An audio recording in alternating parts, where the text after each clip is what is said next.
Good afternoon, everyone. We know that people are joining and connecting their audio, so we will give everyone a minute to join our Learning Community webinar with the Southern Fund at AIDS United. Again, thank you for taking or spending your lunchtime with us today.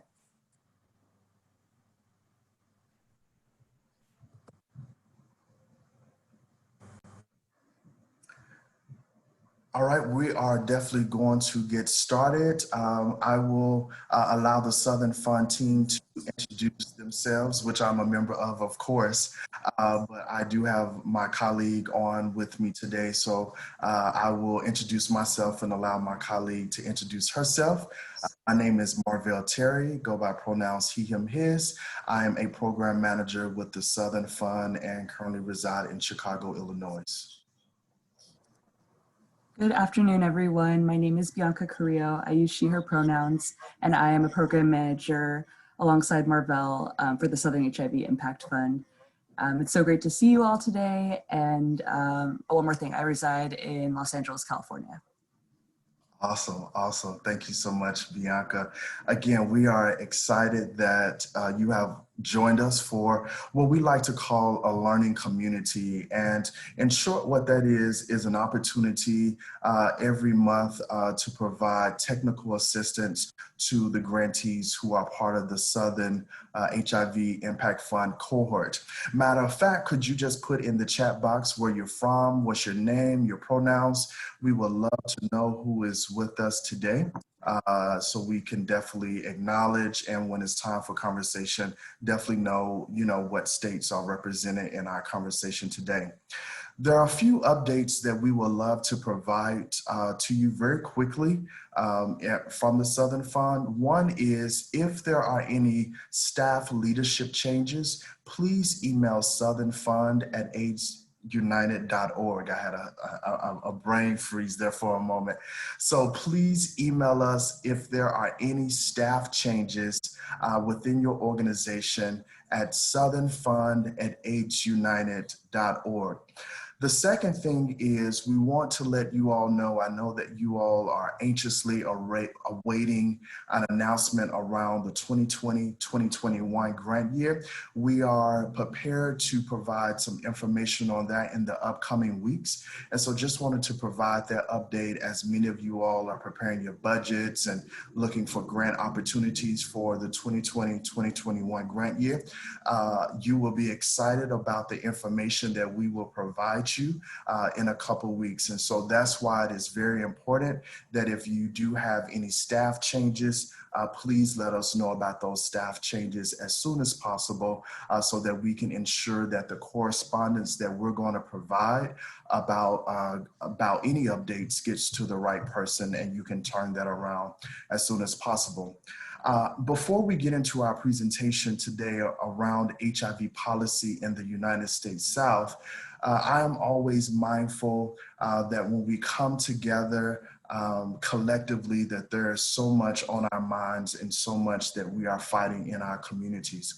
And so I wanted to pause and take a moment to reflect and to think about those who are seeking justice in our communities. I wanted to pause and think about our freedom fighters, and I wanted to pause and think about those who need justice in our community. And so if we can take a moment to pause and reflect and calm our spirit in this moment.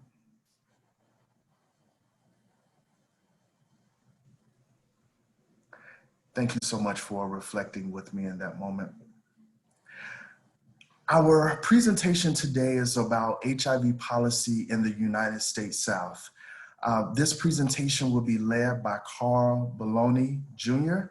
and Drew Gibson, who will introduce themselves in a way that is most comfortable with them.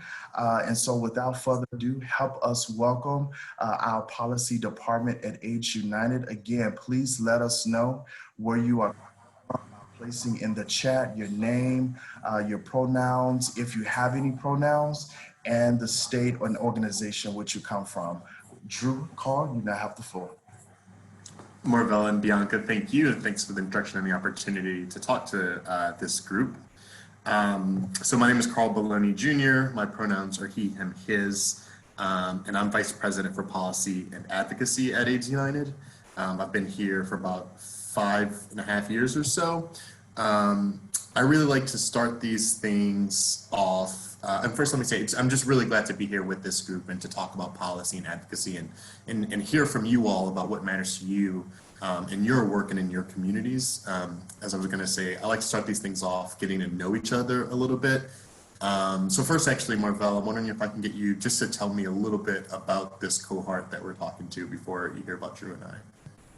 Sure. The Southern Fund cohort for this today we'll be working with or talking with our 2019-2020 grantee cohort, which are 41 organizations across 9 states in the South who are working on HIV at various intersections in our community. And so it's policy work, it is reproductive justice, it is direct service work. There are digital initiatives that are part of our cohort. There are substance use cohorts, agencies who are definitely working at that, and definitely organizations who are led by Black transgender individuals in our community. Thanks, Marvel. That's really helpful. And a shout out to Alejandro Acosta. I see you joined. Everyone else, please let us know who you are so we can just have a better sense of the group. So I guess a little bit about me. So I am a gay Black man from South Louisiana, living in Washington, D.C. And I do this work in HIV policy because it's really important and critical for me to work on issues that are important to me in communities that I feel represent me and that I am a part of. I started my work in policy on the Hill, working for a member of Congress from South Louisiana, a Democrat from right outside of the New Orleans area. And that was really formative because that's where I really learned what mattered to me, right? Serving my home state and the populations where I come from really has defined how I approach this work. I went on to be a senior lobbyist at Planned Parenthood Federation of America, so I'm really glad there's a reproductive justice focus to many of your organization's work. And then came on to AIDS United after doing some brief work around economic development. So my work has really run the gamut in terms of health and economic and reproductive justice. But that's what I bring to this work. That's my perspective. So I'm really looking forward to a conversation. I like these conversations to be casual. I'm going to apologize. I tend to speak a little quickly, and I'm going to try to be conscious to slow down. But yeah, I think Drew and I are going to present the information that we have, but we definitely want this to be a casual conversation. So we're definitely going to have time at the end for a robust Q&A and just a conversation of whatever y'all want to talk about. Drew? Thanks, Carl. So my name is Drew Gibson. My pronouns are he, him, and his. I have been at AIDS United for about 4 years now. I'm currently a policy manager for HIV and drug user health. And I am also doing my best to slow my speech down a little bit because I can get fairly motor mouth fairly quickly. My background, I come primarily to this work through work with folks living with substance use disorder and through harm reduction. And currently in my role as a policy manager, I deal a lot with sort of the intersection of HIV and drug user health and harm reduction. And I'm really glad that my role at AU has allowed me to engage more with folks in the South. I'm originally from Cincinnati, Ohio, and worked for a health department in Northern Kentucky, so I was South adjacent, but never really had much of an opportunity before coming to AIDS United to work with folks from the Southern US. And in this work that we do, everything that we do should be in some way focused on the Southern United States, particularly Black and brown folks in those states, given the way that the epidemic is spreading across the country. So I'm just really happy to be here, and hopefully we can share some things over the course of this presentation that you didn't know, or maybe you'll have some questions about things you already did. Thanks, Drew. And I think I just wanted to also level set the goals that we approach for this webinar are around listing public policy recommendations for organizations like you working in the South, recommendations for tools and platforms used for rapid response, best practices around advocacy and convening lobbying days, particularly in this virtual setting, and then just to share information about some of the opportunities that AIDS United has available to you. If there's anything that we didn't touch on or that we don't touch on, please, again, through the Q&A, we can have a conversation.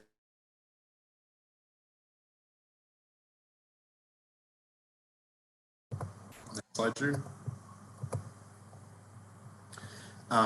So I think to start off, again, a level setting would just be to talk about what's on all of our minds. Of course, we are let's say, frightfully looking forward to the 2020 election cycle. There's so much at stake for the entire country, but I think particularly the South. AIDS United is nonpartisan. However, you know, it's been unfortunate that one party has been more friendly to healthcare access than another. So as we think about what the implications of the 2020 election will be, there's so much at stake as it relates to healthcare access and civil liberties and rights. So kind of wanted to talk through what 4 more years of Trump might look like, or what a new Biden administration might look like. So if we're looking at 4 more years of Trump and looking at the political considerations, it looks like North Carolina and Florida really will decide who wins in 2020. So I'm looking at you, Alejandro. Please, you know, do work in your community and get out the vote. It's all on you. No, but we all have a stake in this. My previous mentor at AIDS United, Ronald Johnson, who is now with the U.S. People Living with HIV Caucus, always said voting is HIV advocacy, and that has never been more clear than it is this year, considering what's at stake. So then kind of thinking through, can Democrats flip the Senate and maintain control of the House? I think what stands out, if Democrats flip the Senate, it will only be with a historically strong showing in the South. The South is critical in this upcoming election. And again, Democratic control is what will center protections for the Affordable Care Act and unlikely further Medicaid expansion across the South.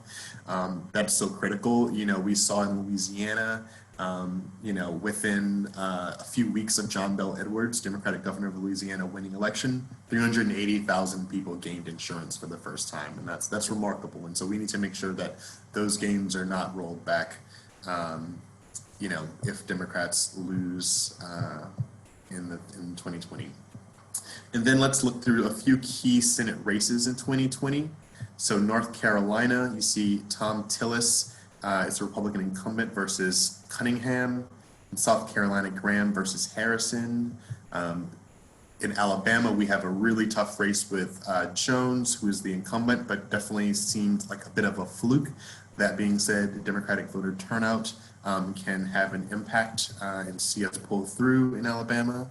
Georgia, Senator Perdue versus John Ossoff. And also Georgia has Loeffler as an incumbent versus a few candidates, so Collins, Warnock, and Lieberman. And in Texas, John Cornyn. These races are considered, very contentious races that are not a done deal, and there's an opportunity to really weigh in by getting involved. Drew, I don't know if you had any comments on this. I guess just something to say really briefly is that traditionally, particularly at the national level, sort of more progressive organizations, and to some degree the Democratic Party in general, has been somewhat dismissive of the South in terms of thinking of it as an area of the country that can't be won. And something that we've been seeing just in general is that beyond it being bad strategy to ignore any part of the country, the South is more and more and more becoming the bellwether for the entire country. So as a native Ohioan it pains me to say that North Carolina is the new Ohio. So goes North Carolina, so goes the nation, pretty much. Same with Florida. If you look at the Senate races in Georgia and the Carolinas, even in Mississippi, I guess, we're really in a space where the South is very contested territory all across the board. So if national organizations you work with aren't calling out the South as a battleground and areas to really get invested in, they're doing something wrong. So just know that these sort of the winds of change are happening at the national level. And hopefully this results in more attention paid on organizations like yours that are doing the work on the ground. Great. Next slide, Drew. So a bit of scenario planning and just thinking through what that all means. So what happens if Trump wins? A Trump win likely means Republicans will maintain control of the Senate, which of course, again, jeopardizes the Affordable Care Act. We're also thrown for a loop right now with the passing of the late Supreme Court Justice Ruth Bader Ginsburg. A Trump win would mean more conservatives on the courts across the board, really cementing Trump's legacy. It would mean a continuation of the Ending the Epidemic, the HIV Epidemic Initiative, A Plan for America. We can talk more about that. That has its ups and its downs. Funding for federal HIV programs could continue to see increases. That's a positive. Congressional spending on healthcare and safety net programs would likely stay stagnant. The Affordable Care Act would be in grave danger of repeal, as I mentioned. We will continue to see attacks on LGBTQ rights, civil rights, and reproductive rights would be gravely in jeopardy. And trust among marginalized communities for the federal government will be non-existent.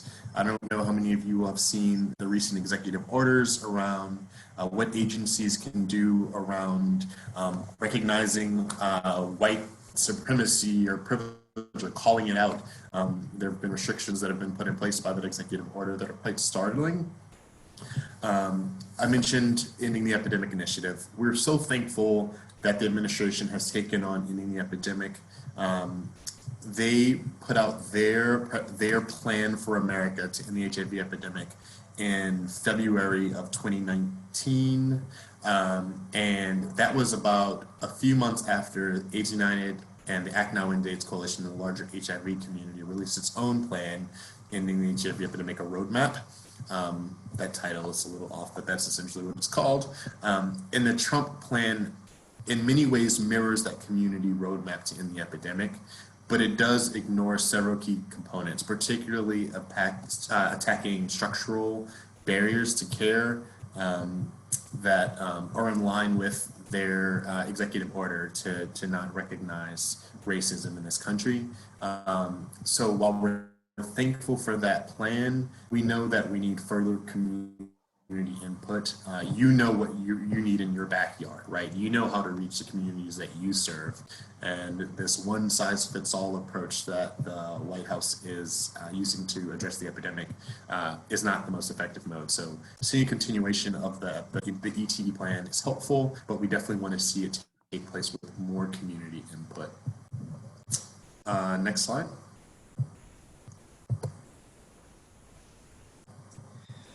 Okay, so what happens if Vice President Biden wins the election in November? Greatly depends on whether or not Democrats also take the Senate.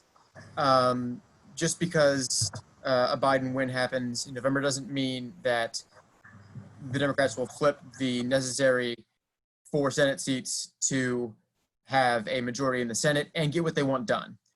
So if Biden wins and the Dems do take the Senate, the likelihood of the ACA surviving goes way up.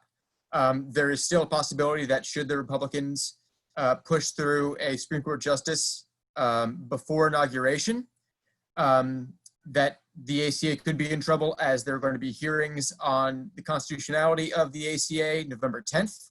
But the decision won't be made until, I believe, March of 2021. At which point there would be a Democrat in the White House and a Democrat-controlled Congress. there is going to very likely be the introduction of a public option to the ACA, so that you would have a government-run healthcare option for folks across the country to hopefully put prices down on private insurance plans. And we have the possibility of full Medicaid expansion. At this point, I believe we're at 37 or 38 states that have expanded Medicaid. 38. And that is quickly including a lot of southern states through primarily recently ballot initiatives, as we saw in Oklahoma recently. So the odds of a federal Medicaid expansion going through, particularly when Medicare for all and single payer is on the other side, is very likely as a next step with the Biden administration. We'll also hopefully see the passage of the Equality Act and the John Lewis Voting Rights Advancement Act. So ensuring that voting rights and the rights of LGBTQ Americans are upheld in law. If Biden wins and the GOP maintains Senate control, you're going to have more gridlock. It's going to be sort of what's going on in Congress now, but with a Democrat in the White House. So the balance of power will shift, but Congress will continue to not do much over the next 2 years if we have a GOP Senate and a Democratic House. As a result, Biden will likely do what Trump is doing and rely heavily on issuing executive orders to achieve policy goals. And the ACA and all of the civil rights, LGBTQ rights, and reproductive rights that we mentioned would still be at risk because with the GOP Senate, they would still hold the levers of power in terms of Supreme Court nominations. So we would still have a 6-3 conservative majority. Carl, anything to add? Of course we did. No, I concur completely. Thank you. All right, 2020 policy focuses. We've divided this up into 3 little categories. The first one being access to care. Medicaid expansion, like I mentioned earlier, is going to be a huge policy focus for us and should be as well in the South. Another one is telehealth. If we've learned one thing from the COVID-19 pandemic, it is that we are in fact capable of doing a lot of the day-to-day public health work that we do via telehealth rather than in person. Whether or not the degree to which we're doing it now is good is another debate, but the fact is that we can do it. And if folks, especially in rural areas, can't access care in person, we should be doing everything we can to promote telehealth and make that widely available. And the other one is syringe service access. Any path to ending the HIV epidemic in the United States requires widespread access to clean syringes and comprehensive harm reduction policies across the board. I believe we're still at around 9% of newly diagnosed folks in the United States being transmitting the virus through injection drug use. And we really need to do more to ensure that those services are available, particularly right now as we see overdoses skyrocketing in the US. We're up about 18% over the previous year, largely due to COVID-19 forcing folks to use a loan and also making access to certain service providers and general health care much, much harder. In terms of reducing stigma, we will continue to work at the federal level around HIV decriminalization, working with HIV champions like Representative Barbara Lee to ensure that there is federal leadership around decriminalizing HIV status in this country, while also working with folks at the state and local level to ensure that those laws are passed there as well. And congressional education. We'll have a new Congress, and regardless of whether it is a Democrat-controlled Senate or House or the GOP controls them, there are going to be a lot of new members who don't know much about HIV and don't know much about LGBTQ rights, and we're going to have to be on the Hill to let them know. So that is going to be very high on our priority list. In terms of community mobilization, even though we have an election in 40 days or so, even when that election is over, voting rights is still going to be at the top of our board of things that AU is working to continue to uphold. Presidential elections are the only elections. We want and need folks to be able to turn out to local elections, state elections, everything under the sun. What we're seeing happening right now in places like Florida, where the state government is doing everything in their power to ensure that felons, people convicted of felonies are not able to vote, is abhorrent. And we will continue working to ensure that all people living with HIV, regardless of anything that they've done in their life, have access to the ballot. That sort of goes hand in hand with getting community in power. This will be a lot easier under a Biden administration, but making sure that people that are living with HIV, people that are either active drug users or who are in some form of recovery from drug use, making sure that these people, that LGBTQ folks, are in positions of power within government, within CBOs, is vital. Like a seat at the table isn't enough.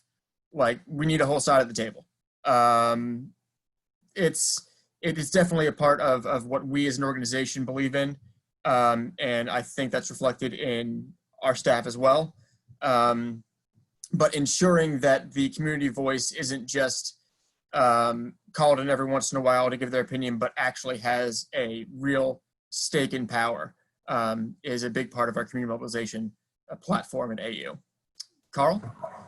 Yeah, I just want to further reflect on these 2021 policy focuses, and to be clear that particularly these three buckets, but most of the parts under each category are both federal importance, but also state level importance, right? Particularly in the South. Medicaid expansion is lacking in the South. That needs to be a key focus in your communities. Same with rights around syringe service access. And health isn't going anywhere, as you mentioned. You know, we've learned so much under COVID-19 about what can be done at a distance, and we shouldn't go back from that. And in the South, this is particularly important because of transportation issues, et cetera, actually getting care for more rural areas. And just want to throw in a subcategory that is often, I think, overlooked, that's a part of healthcare access, is rural broadband access. It's a very tangential issue, but you know, if you don't have broadband, you're not really going to be able to access telehealth services. So that's actually very critical.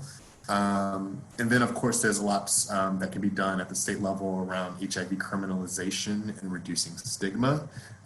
While there is the Repeal HIV criminalization legislation at the federal level, they're part of a litany of state-by-state laws that vary significantly. So that's something that you really all can weigh in on. And then, of course, your state legislatures really impact districting and voting rights.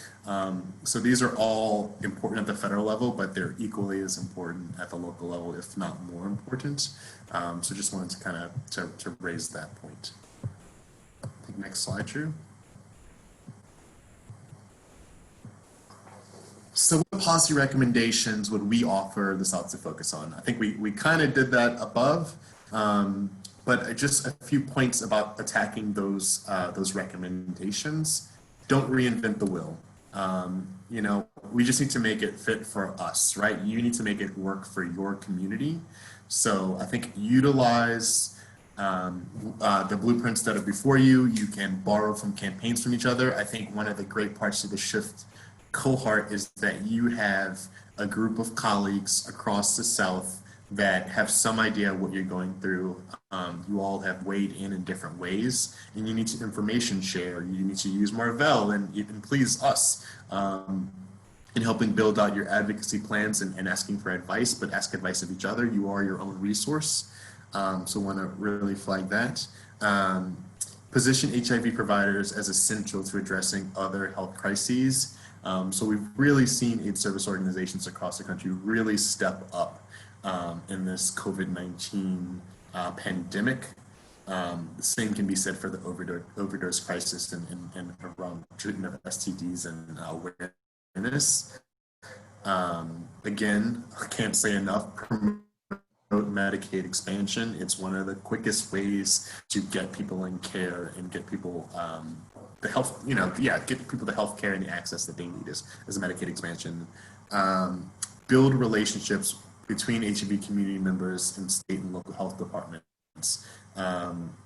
Those relationships are really key, particularly your state health departments. Get to know them, provide them meaningful updates, thank them when they do things that are good. I think we so frequently only let people hear from us when we're mad at what they do, but that's one way to build a relationship, is to give kudos when it's appropriate. And again, I'll reiterate for you, advocate for expansion of syringe service programs. One thing that we saw arise as a major issue during the initial COVID-19 shutdown is syringe service programs were not universally essential activities, and many shut down, and that leads to obviously being a potential driver for new HIV infections, among other things. Jude, anything you want to add here? Just a couple things. One, in terms of positioning HIV providers as essential to addressing other health crises, it's hard to understate how beneficial it can be to position yourself as an ally to another cause that your specific representative or senator or House rep or state senator really cares about, right? So you might be meeting with someone at the state house who doesn't really care too much about HIV or doesn't really have much of a past with LGBTQ rights, but they're all about the overdose epidemic. They really care about opioids. So if you can lead with, well, at our clinic, we have people come in that we're testing for HIV who are injection drug users, we have referral to treatment, all those other things, and you could lead with that and then start talking about HIV, maybe you have their interest. And that goes doubly for COVID right now. If you're calling a congressional office, it's a little different now that we're 6 months in or 7 months in, but especially in the beginning, if you called a congressional office and was talking about something that wasn't COVID, their ears were just shut. They were focused on that one pressing issue. So if you wanted HIV funding, and when we advocated to the House and Senate to include HIV funding in the CARES Act relief package, we did so using COVID-19 as the vehicle. So that's something that's always important to remember in whatever advocacy you're doing, is find that entry point if it doesn't exist naturally. And the other thing I would say is, if you run an SSP, I know I saw, or advocate on their behalf, I know I saw Atlanta Harm Reduction Coalition on the call. Right now, we are starting to see some issues around the availability of clean syringes due to the federal government beginning to stockpile them in anticipation of a COVID-19 vaccine. And we anticipate this being a bigger problem as we get closer to the release of that vaccine. So not just for SSPs or programs that advocate for them, but for all HIV service providers, just keep in mind that this is going to be an area that's going to be a pretty significant shortfall in all likelihood in the coming months. So just keep that on your radar. And I think one final flag that I want to add to the bucket of policy focuses and things to keep in mind that COVID-19 has really brought to the forefront is our critical need for healthcare infrastructure investments. We were so caught off guard as a world, but as a country, because we have cut our healthcare funding. That goes true for HIV infrastructure, STD infrastructure, drug user health infrastructure, but healthcare broadly. And that's a problem, and it's an opportunity. As Drew mentioned, putting things in the frame of COVID-19 is a winning strategy. We have seen epidemiologists who have been focusing on HIV for the past 30 plus years pulled from that work and brought to COVID-19 for their expertise. So there's an opportunity to paint a story around the importance of investing in HIV infrastructure that is undeniable, but we'll have to drive that message home as the new Congress and next administration, whatever iteration it is, prepares to make robust investments in healthcare infrastructure.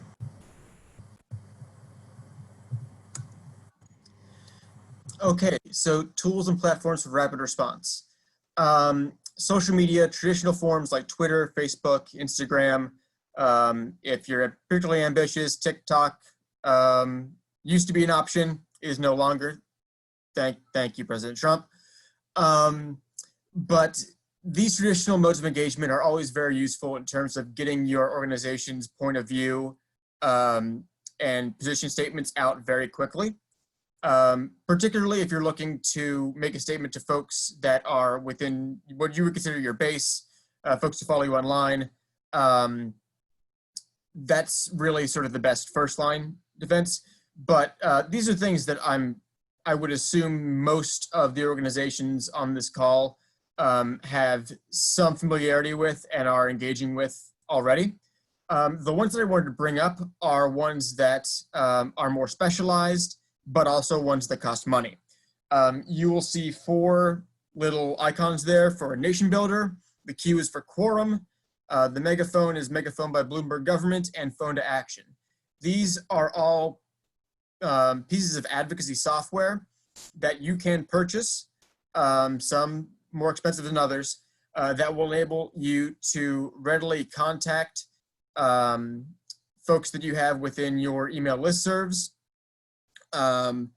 to get them to take action at the state level, at the federal level, or even at the local level. They all have their ups and downs. We currently use Quorum for our needs and may use it in the future, may not. But it is worth pointing out that a lot of larger advocacy organizations utilize some form of advocacy software to get their message out and to get folks to take action. And for smaller organizations, you can either look to invest in that or look to partner with larger organizations that already have that advocacy software. I know at least in the syringe service program, harm reduction realm, AIDS United has put out a few state and locality specific action alerts using Quorum for a couple of SSPs because they weren't able to do that, but we just had the software, right? It's just a matter of man hours or person hours. So if you are really looking to take that next step, it's worth looking into all these pieces of software, but also looking at organizations like AIDS United, like Positive Women's Network USA, who do these sorts of action alerts regularly to see sort of what their experience is and if you can utilize their expertise.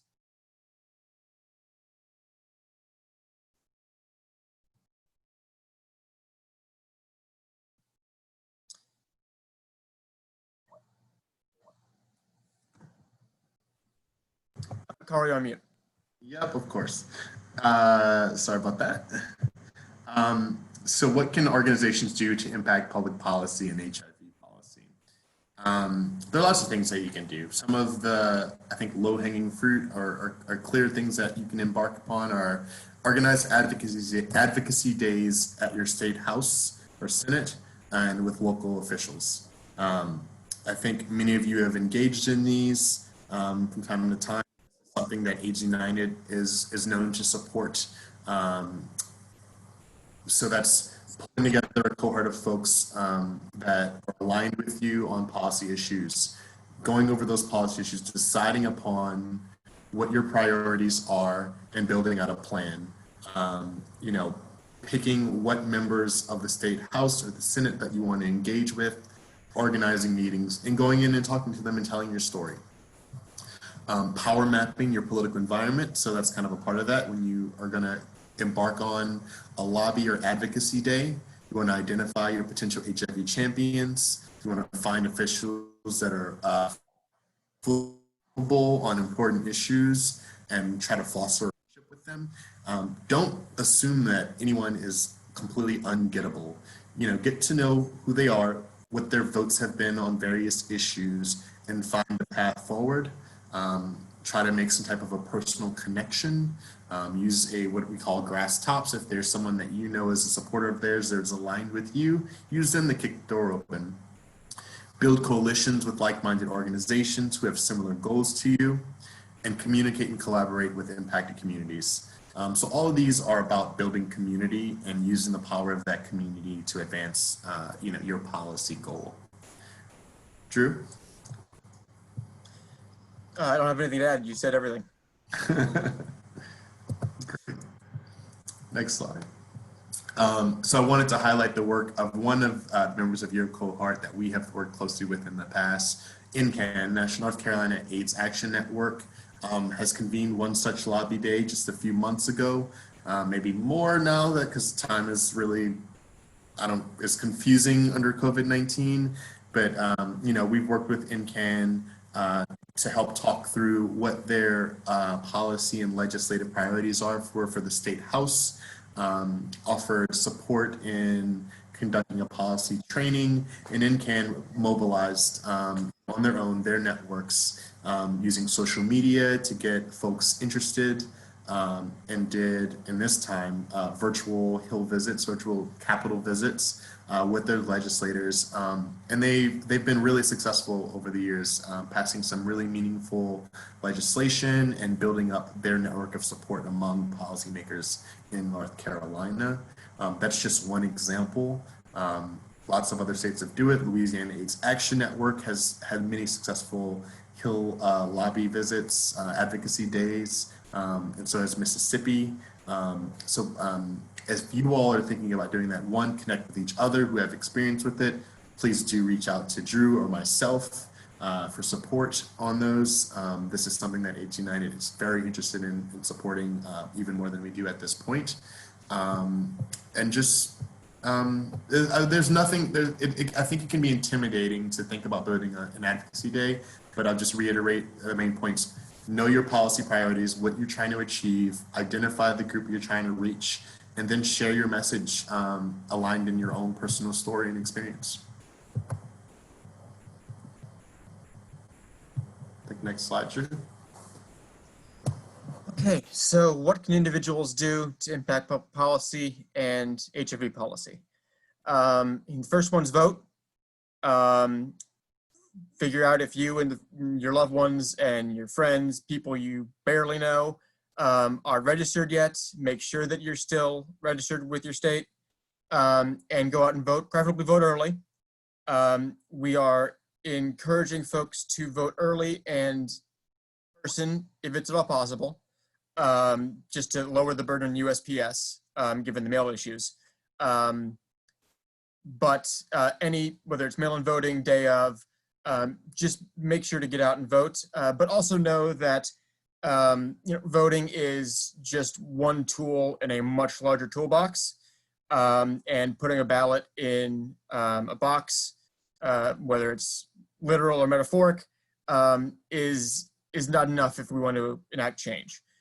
So making sure to advocate for yourself and your community, and really work on telling your story. Carl will talk more about AIDS Watch in the next slide, and sort of the storytelling sessions and webinars that we have associated with AIDS Watch.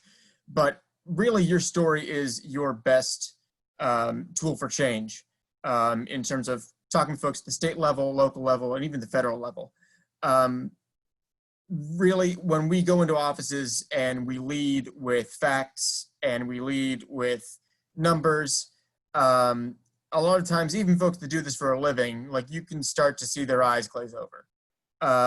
Making a personal connection with people, whether it's an elected official or other folks who might not realize that they're HIV advocates yet, is a tremendous tool. And finding ways to hone that craft is incredibly important. And centering your work on those living with HIV is incredibly important in everything that you do, and I'm sure is already a priority for the SHIF grantee organizations. But just making sure that that is still at the center of your mission, and your vision, so that everything you do kind of comes from that central place. Anything you want to add, Carl? Nope. So yeah, I just wanted to flag AIDS Watch. AIDS Watch are now 2 opportunities to build some of the skills that we've been talking about. There are other places to gain these skills, but first of all, AIDS Watch is typically an annual conference that we convene largely of people living with HIV to build skills around advocacy and actually mobilize for advocacy meetings with members of Congress to talk about our priorities as a community. This year, we've chosen to add a second special edition of AIDS Watch that is known as AIDS Watch Road to Resiliency. That's actually at the end of this month on the 29th and 30th. For most importantly, this one is free. So I encourage folks to attend. It's going to be 4 panels over the course of 2 days with really rich conversations focusing on the intersections of HIV, COVID-19, racial justice, and ultimately the resiliency of the community. So resiliency meaning how do we remain sustainable in this really challenging time, both financially, both from the perspective of being overworked and really kind of browbeat by the social isolation that the COVID-19 pandemic has brought on. I think it's going to be a really rich experience. One panel that I want to call out specifically is a panel focused on GOTV and how communities can get involved. That'll be a really excellent training opportunity. And then finally, the standard AIDS Watch that takes place at the end of March in 2021. The exact date is yet to be announced, but stay tuned. That event has literally over a dozen training and skills building sessions that are accompanying it. So we have skills building sessions that are divided by communities, be it, HIV and like black networking, Latino networking communities, trans-focused networking communities. It really runs the gamut. And then things around the power of storytelling. So that's shaping your personal narrative to foster a direct policy impact. And legislators really want to know how things are impacting their own communities. So how to shape your story, combine it with statistics and facts that relate back to your policy ask is one of our most popular sessions at AIDS Watch. It's usually titled The Power of Storytelling, and that'll also be a really excellent opportunity. And then I'll just bring in, and I think I mentioned it once before, but to kind of bring home AIDS United's desire to support this work. We do have an effort that we don't advertise a lot, but is known as AIDS Watch at Home. And that's the avenue through which we've supported INCAN and others to support their legislative days. So just the final advertisement to come to us for support around that is something that we would like to grow. And along those lines, like I was fortunate enough in the pre-pandemic days to be able to go to Tennessee to help out Nashville Cares and a bunch of other HIV advocates in Tennessee with their state lobby day back in February. How we do that changes now a little bit with COVID, but the intent and offer is still the same if the mechanism by which we do it is a little different.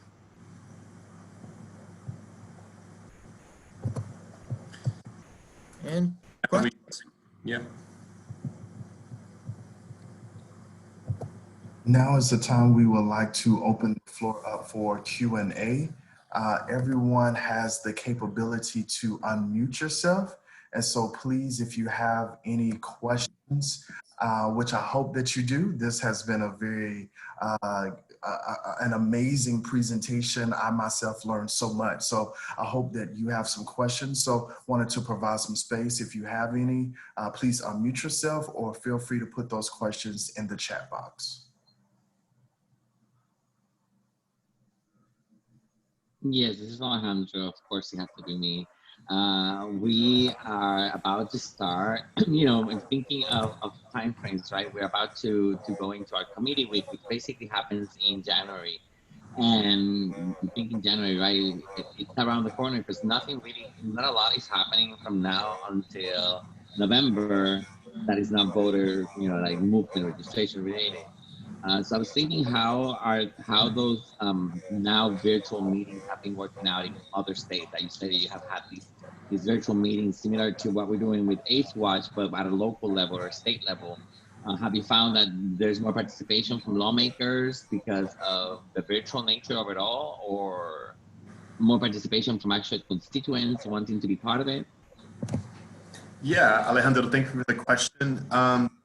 I think they've been excellent. I was very nervous about what engaging would look like in this remote setting, but it's created so many opportunities. It's one, created the opportunity to expand who can be at the table from community, right?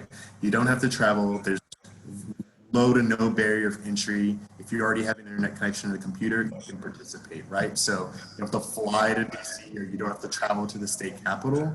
So I think that's been really excellent. And then I think in terms of time management for legislators and their staff, they're actually able to take on more meetings more efficiently and have time to have a meaningful dialogue. So, lemons out of lemonade, I think it's been a really good opportunity to really have meaningful interactions with policymakers and community alike.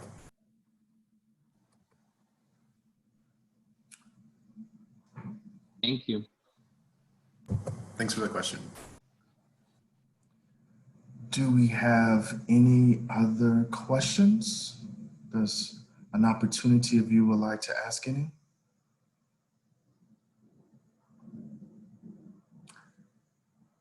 A question we did receive previously was, should there be any advocacy efforts around polling locations in our communities? Should there be any advocacy efforts around polling locations in our communities? The quick answer to that is absolutely 100%. The longer, less positive answer is that we are very late in the game right now, about 40 days outside from the election. So right now, I think the effort is less on polling places and more on ensuring voter access at the polling places that already exist. So in terms of if you have a CBO, finding if you can do a transportation to the polls operation to drive folks that have transportation issues to go vote, or having folks volunteer on election day to make sure that everything is going smoothly and that there aren't folks there intimidating voters, or if there are any issues around folks' names or addresses or other bits of information around their registration, that you're able to help them out with that. Even if you want to take a day off as an employee and volunteer as a poll worker. I know especially for older folks who traditionally have been poll workers, they have been encouraged in some cases not to, or have opted out just because of the risks of COVID. So if you are younger and in good health, volunteering as a poll worker would be a really worthwhile bit of advocacy as well. But in terms of polling locations, a lot of that needs to be done at the state and local level, but a lot of that also is due to the gutting of the Voting Rights Act. So should a Democratic Congress be elected in 2021 with a Democratic president, you can look towards voting rights legislation to be passed that would hopefully address a lot of that. Otherwise, it will take probably years of continued advocacy to stop voter suppression and encourage more polling places to be opened. We took a kind of the lead from you guys from AIDS United, and here in Florida, organizations created a sign-on letter addressed to lawmakers to have considerations regarding HIV and COVID-19 decisions. And one of the things that we found is that although we did get 37 organizations to sign, some of the big organizations here in Florida declined to sign because they thought, in a way, that this kind of not coincides, but it can become an issue for the C3 status when they somewhat engage in this type. We thought our letter was extremely generic and didn't really make any type of political statements, but yet still they did not want to sign on because of the C3 status. You raise a really excellent point, Alejandro, that we're faced with constantly within our own membership and folks that we work with in coalition. A C3 organization can educate lawmakers. They